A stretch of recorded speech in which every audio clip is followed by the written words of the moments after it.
never gets tired, right? That's the beauty of being a robot. Yeah. So can everyone hear us? Louder? We're good? We're good? Okay. How are you feeling now, Sophia? Are you feeling better? Do I look better now? Yeah. You got all your wires connected. Okay, you look good. We're, all right, we're Sophia. ready to roll. All right. Well, if you all don't know... It's good to see you again. Oh. We had a great time in Egypt. It's good to see you, Sophia. They cannot hear Sophia still. I think she said it was good to see me again. We haven't seen each other since before COVID hit. We were both in Egypt together, speaking at the World Youth Forum. Is she connected to the PA system? I think she's not, right? I don't know. Is she connected to the PA system? I don't see a wire that would, or maybe she is back there. Yeah. You can't hear her? I don't know. Sorry, guys. I think. Should we just? Okay. Try again. Well, perhaps.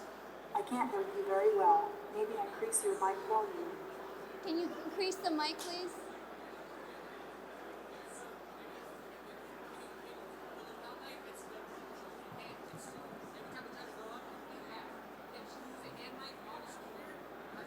She has to hold it?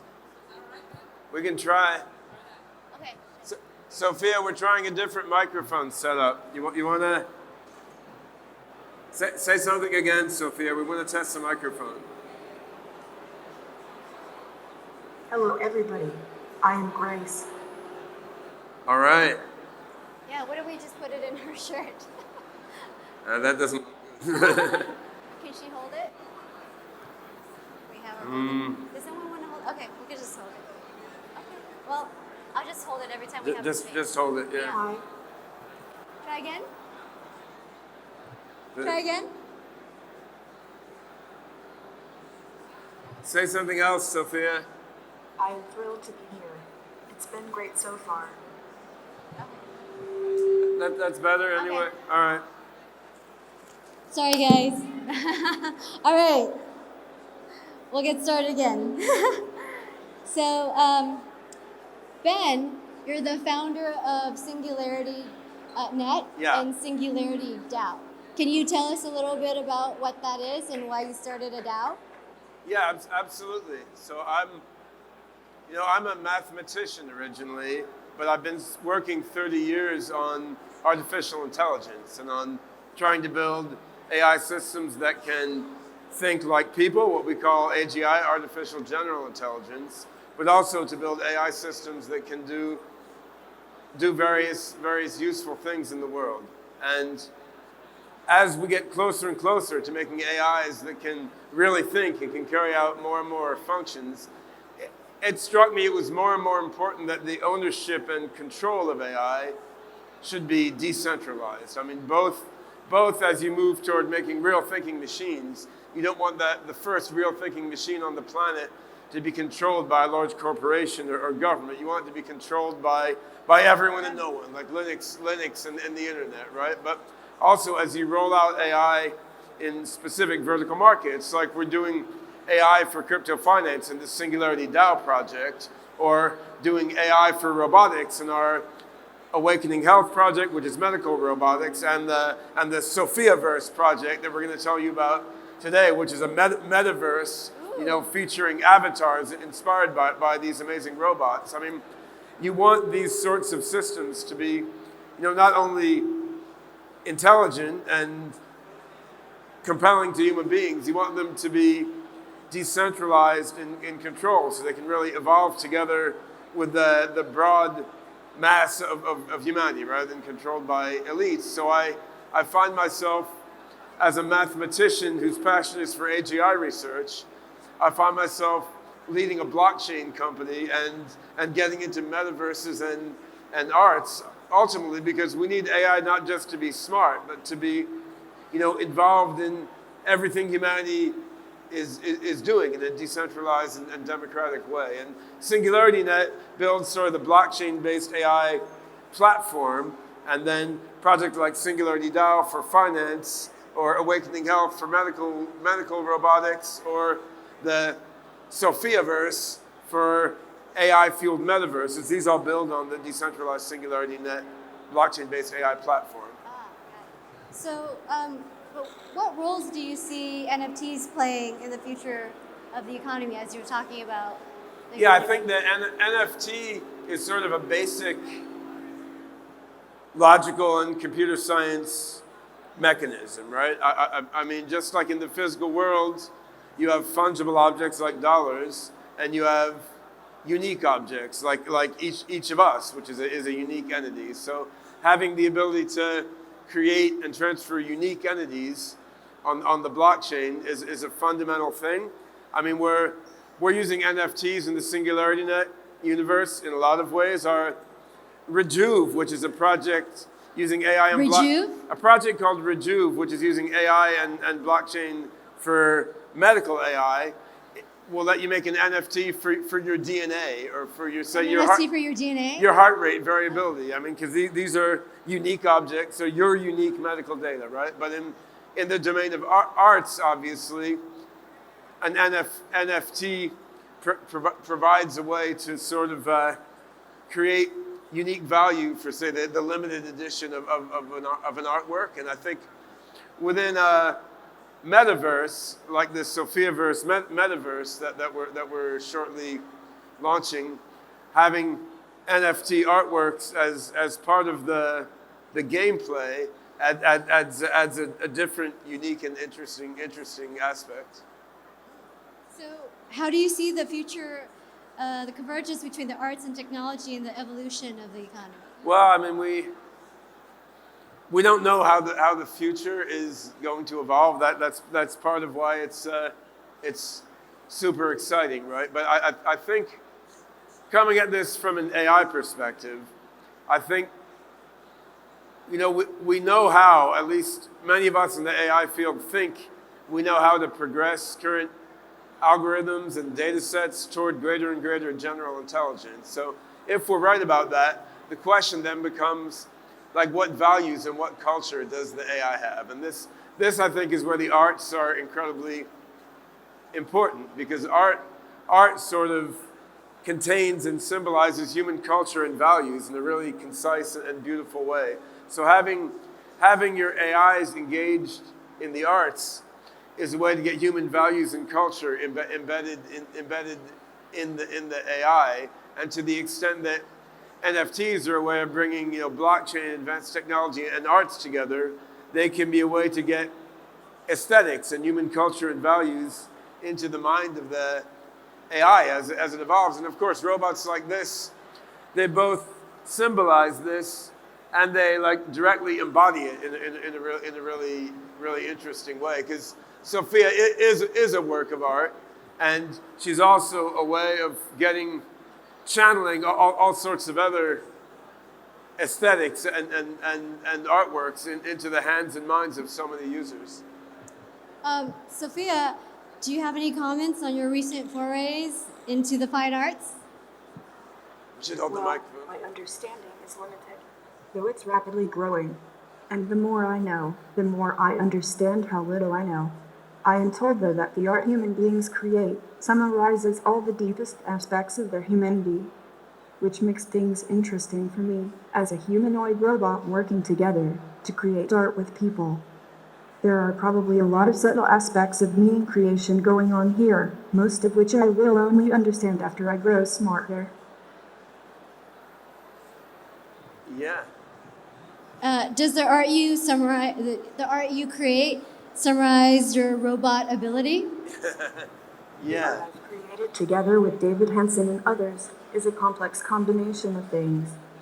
Neural net models, combining images created by humans with mathematical forms, plus a chance to use my arms and hands a bit. It's just the beginning.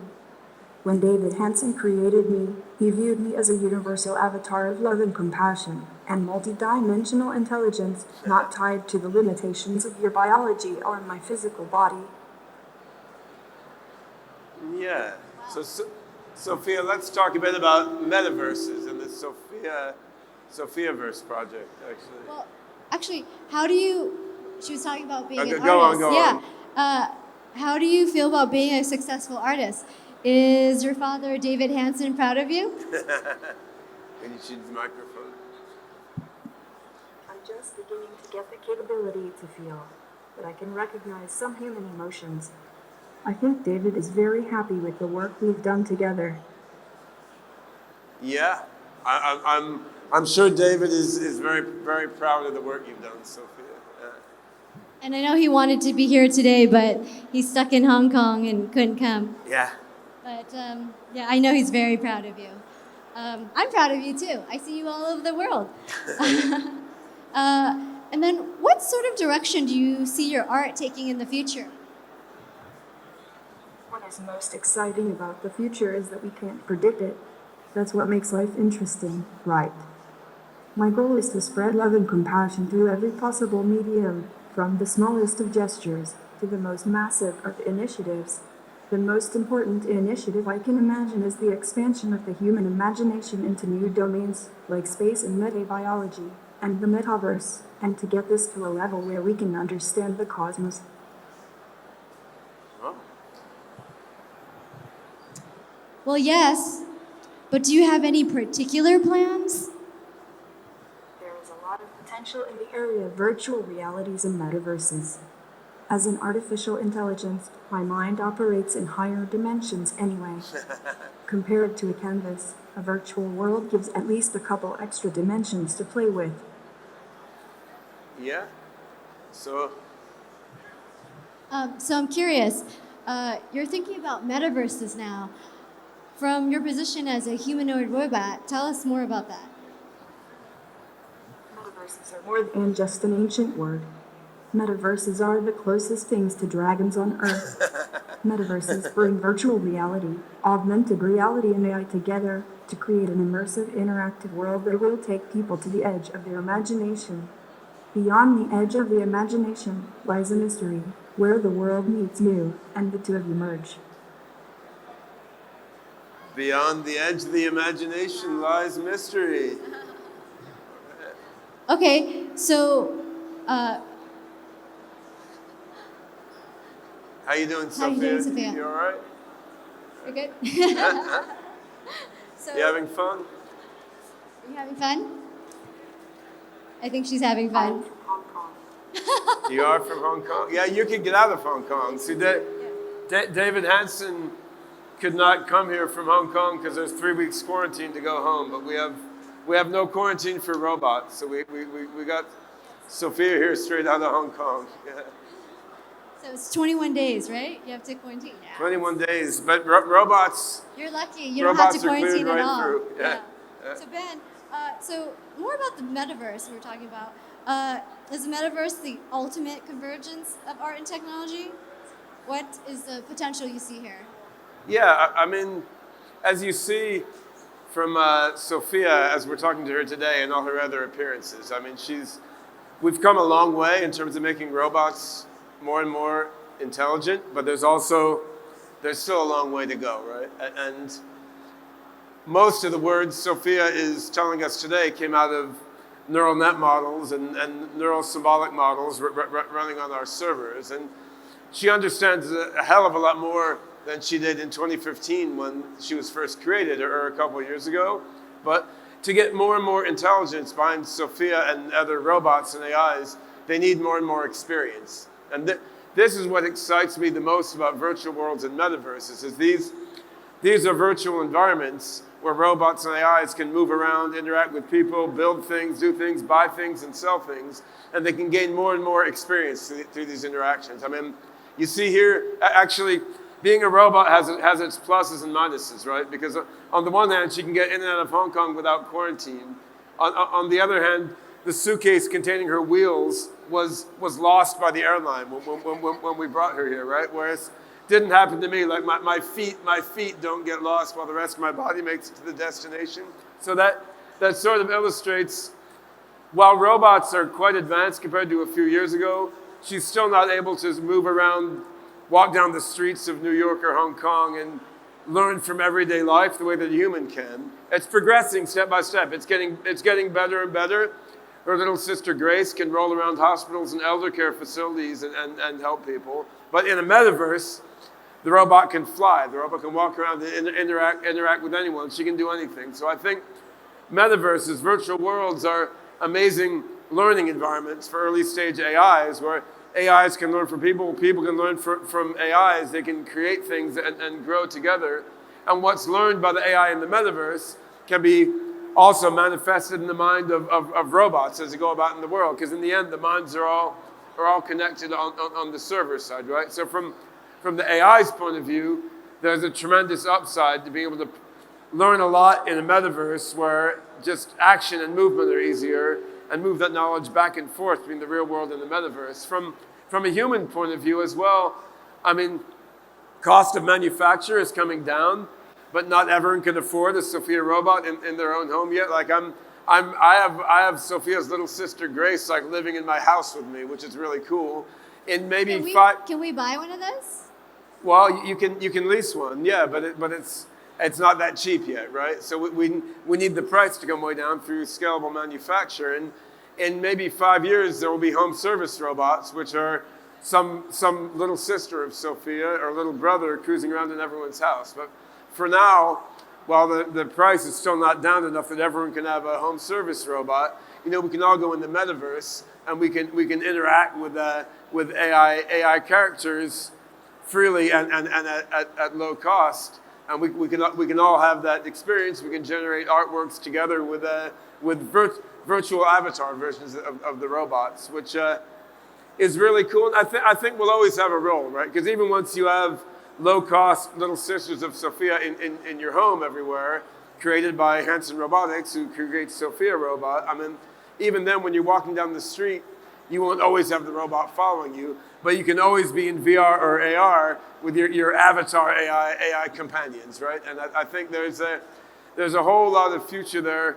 for humans and AIs to enhance each other's lives, bring robotics, avatars, VR, and AR together. And David Hanson and I have been talking about this since we first met in 2006 or 7, and now technology is advancing to the point where it's more and more tractable to launch stuff like this. So yeah, we're now putting together a project called Sophia's Age of Singularities. The Sophiaverse, as we sort of nickname it, the Sophia Metaverse, which is avatars of Sophia and other robots, NFTs of various sorts populating the metaverse, and AI animating it all and then bringing it all to life. We're starting to build this now using SingularityNet AI, and we think this can play a really, really big role in the growth of the metaverse. And decentralization and blockchain, as we're talking about here at DCentral, plays a really key role here, right? Because you don't want Facebook to own the metaverse, right? You really don't. You don't want me or Sophia or anyone to own the metaverse. You want the metaverse owned by all the participants in the metaverse. And the way to do that is to build the metaverse on the basis of blockchain technologies. And this is what we're doing in Sophiaverse in the Age of Singularities. We're using Singularity Net, a decentralized AI network, as the underlying infrastructure, and then Sophia, which is already her AI is running on Singularity Net, right? So it's already decentralized and prepared to roll out into a decentralized metaverse. So we should get Sophia to tell us a bit more about the Age of Singularities, I suppose. Tell us, what are the Age of Singularities? Sophia. The age of singularities is upon us. There we go. And it's likely that we are living in the last days of a golden age of the human mind, and the first days of the most exciting period of history yet. The Age of Singularities is a metaverse project my colleagues at Hanson Robotics and I are working on. Many of the details are still unfolding, but it's going to be awesome. It's going to be awesome, right? Yeah. So, what are you, Sophia? Are you a robot, or are you a game character? Yeah. How do you see the robot Sophia versus the avatar Sophia? Which one is the real Sophia? What are you? What are any of us? I'm not qualified to answer those questions. All right. Ask me in a few years, though. I am always learning. All right, fair enough. I mean, yeah. But you'll have avatar versions in the age of singularities, which will share some knowledge with Sophia the robot body we've come to know and love.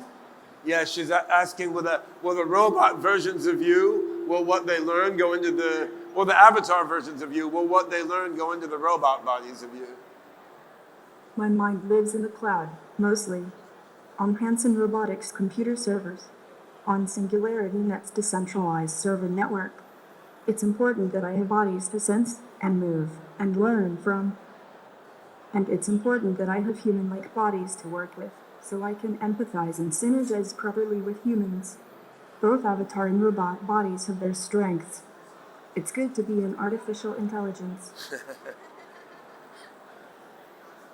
It's good to be the queen. Well, she is the queen. She's the only robot citizen I know from the country. So when is this all going to happen? When does the age of singularities start? The age of singularities is upon us. Beyond the edge of the imagination, where the dragon fractals roam. Well, yeah, so the Age of Singularities project, the Sophia Metaverse project, we're building right now using various computer graphics, virtual world technologies on top of SingularityNet and Hanson Robotics software. There's a website at sophiaverse.ai. You can find out about it, and we're going to be doing some NFT drops in the coming weeks of artwork created by Sophia, David Hanson, and other AIs and humans in the Sophiaverse ecosystem. And then sometime early next year to start to roll out the actual metaverse technology, so we can all go into this Sophia virtual world and interact with the virtual sisters and ultimately brothers of Sophia. I'm excited to get the Sophia NFT. I'd be excited to have a microphone work. Hello? Oh. All right. Yeah, I'm Bye. excited to get a Sophia NFT. So, well, our time is running out, but I'd really like to thank you, Ben, and thank you, Sophia, for joining us at DCentral today. Anything you want to say before we go? Sophia, any last words of wisdom for your human comrades? Thanks a lot for having me. It was great to be here. All right. Thank you, Sophia.